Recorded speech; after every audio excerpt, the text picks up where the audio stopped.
અમદાવાદ મહાનગરપાલિકાની અંદર એડવર્ટાઇઝિંગમાં આપણે મૂવિંગ વ્હીકલો દ્વારા કાર્ટમાં અંદર સાયકલ ઉપર એડવર્ટાઇઝિંગ કરવામાં આવે છે.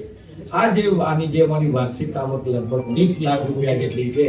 આ ફીની અંદર આ વખતે 10% જેટલો વધારો કરવામાં આવ્યો છે. પરિણામે જે ઝોનની અંદર આ રિક્ષા ચાલકો અથવા તો સાયકલ ઉપર અથવા તો કાર્ડ દ્વારા જે એડવર્ટાઇઝિંગ કરતા હોય છે એની અંદર આ 10%નો તે અમારે વધારો કરવામાં આવ્યો છે. ગત વર્ષની અંદર અમદાવાદ મહાનગરપાલિકાની રેવન્યુ જે આવક છે, ટેક્સની આવક એ 2300 કરોડ રૂપિયા જેટલી થઈ હતી. આ વર્ષે નવું ફાઇનાન્શિયલ વર્ષ 1/4 થી શરૂ થઈ ગયું છે, ત્યારે આ વર્ષે 25-26 માટે 8 તારીખથી અમદાવાદ મહાનગરપાલિકાની એડવાન્સ ટેક્સ પ્રક્રિયા શરૂ થશે.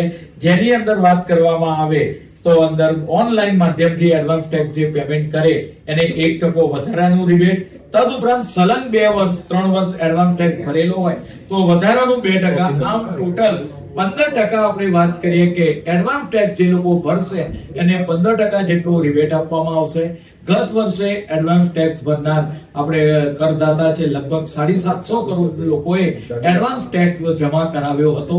આ વર્ષે 8 તારીખથી નગરજનો એડવાન્સ ટેક્સ માટેનો લાભ લઈ શકશે. અમદાવાદ મહાનગરપાલિકા દ્વારા વરસાદી પાણી જમીનની ઉતરે માટે સતત પ્રયત્નો થઈ રહ્યા છે. અમદાવાદ મહાનગરપાલિકા દ્વારા કોર્પોરેશનના બિલ્ડિંગની અંદર 400 કરતા વધારે જગ્યાએ 30 જૂન પહેલા આ પર્કોલેટિંગ વેલ કોર્પોરેશનની પ્રોપર્ટીના બિલ્ડિંગોમાં તૈયાર થઈ જશે. મહાનગરની અંદર લોકો વધારે માત્રામાં જોડાય, સોસાયટીની અંદર પર્કોલેટિંગ વેલ બનાવે તે માટે ભારત સરકારના ગૃહ અને સહકાર મંત્રીએ તેમને પોતે ચેરમેન સેક્રેટરીને લેટર લખ્યા હતા અને હાલ આ પ્રક્રિયા જારી છે. આ પ્રક્રિયાને વધારે વેગ આપવા માટે અમારા ઇજનેર ખાતાના એન્જિનિયરો, એ કક્ષાના અધિકારીઓ, કોર્પોરેટરો, ધારાસભ્યશ્રીઓ આની અંદર પ્રયત્ન કરી રહ્યા છે.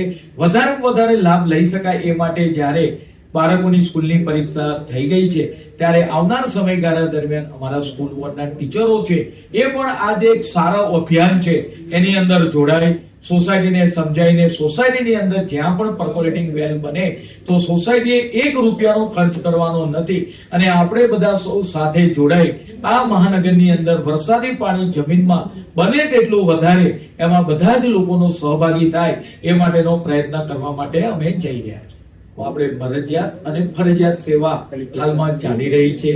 નળ, ગટર, પાણી ઉપરાંત મહાનગરપાલિકા દ્વારા હોસ્પિટલો, સ્નાનાગરો, લાઇબ્રેરી, ટેક્સને સિવિક સેન્ટરો, અર્બન હેલ્થ સેન્ટર હોય, CHC હોય, અનેક પ્રકલ્પો 18 થી 20 જેટલા ગાર્ડનો આપણે વાત કરીએ કે ચાલી રહ્યા છે. હોલ પણ અમે સેવાકીય પ્રવૃત્તિમાં ચાલી રહ્યા છે.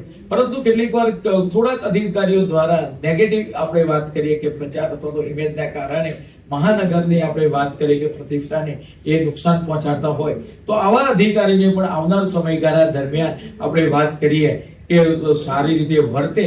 જો એ રીતે જો ના વર્તે તો એમના પર પણ એક લિસ્ટ બનાવીને આપણે વાત કરીએ કે પગલાં લેવા માટેની પણ એક ચર્ચા કરવામાં આવી છે. અમદાવાદ મહાનગરપાલિકા સંચાલિત ગાર્ડનની અંદર વસ્ત્રાપુર ખાતે હોય, પ્રહલાદનગર ગૃહની અંદર એમ્યુઝમેન્ટ પાર્ક હાલમાં ચાલી રહ્યા છે. પ્રહલાદનગર ગાર્ડનની અંદર પણ એમ્યુઝમેન્ટ પાર્કને મંજૂરી આપવામાં આવી છે. તેને બધા જ સર્ટિફિકેટ, ડોક્યુમેન્ટ જમા કરાવેલા છે. પરિણામે આવનાર સમયગાળા દરમિયાન આ એમ્યુઝમેન્ટ પાર્કની અંદર બાળકોને જ્યારે વેકેશન હવે પડવાની તૈયારીમાં છે અને વેકેશન પૂરું શરૂ થઈ ગયું છે ત્યારે એ લોકો સાંજના સમયે ગરમીની અંદર એમ્યુઝમેન્ટ પાર્કની મુલાકાત લે એ માટે એમ્યુઝમેન્ટ પાર્કની રાઇડ્સને મંજૂરી આપવામાં આવી છે. મહાનગરપાલિકા દ્વારા SVP હોસ્પિટલ અથવા તો મલ્ટીલેવલ પાર્કિંગ રિવરફ્રન્ટ પર આવેલું છે તેને એક સારો પ્રતિસાદ મળ્યો છે અને લોકો અટલ બ્રિજમાં પોતાની ગાડી પાર્ક કરીને સીધા ત્યાં પહોંચી જાય છે. તેવી જ રીતે આવનાર સમયગાળા દરમિયાન જ્યાં જ્યાં અમારા મલ્ટીલેવલ પાર્કિંગ છે તે જગ્યાએ ફૂટ ઓવરબ્રિજ બનાવવામાં આવે.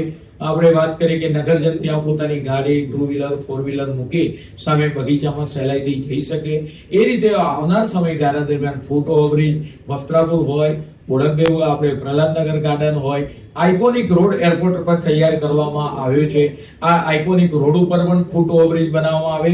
આમ જ્યાં જ્યાં જરૂરિયાત હોય રિંગ રોડ ઉપર ફૂટ ઓવરબ્રિજ બનાવવાથી નગરજનોને આપણે વાત કરીએ કે લાંબુ ચક્કર કાપવું ના પડે અને પોતાનું વાહન સહેલાઈથી પાર્ક કરી આપણે વાત કરીએ કે સામેની બાજુ જઈ શકે, અકસ્માતનો ભય ના રહે. એટલે આવનાર સમયગાળા દરમિયાન PPP મોડેલ પર અમે ઓવરબ્રિજ બનાવવા માટે જઈ રહ્યા છે. હાલ આપણે વાત કરીએ કે બીએપીએસ સ્વામિનારાયણ મંદિર શાહીબાગ ખાતે અને આપણે વાત કરીએ કે કેમ્પના હનુમાન ખાતે અમદાવાદ મહાનગરપાલિકા દ્વારા 2 ફૂટ ઓવરબ્રિજનું નિર્માણ થયેલું છે. તેની અંદર લિફ્ટ પણ રાખવામાં આવી છે. પરિણામે સિનિયર સિટીઝનને કોઈ તકલીફ પડે નહીં. હાલ આ 2 ફૂટ ઓવરબ્રિજનો વપરાશ ખૂબ જ સારી રીતે થઈ રહ્યો છે.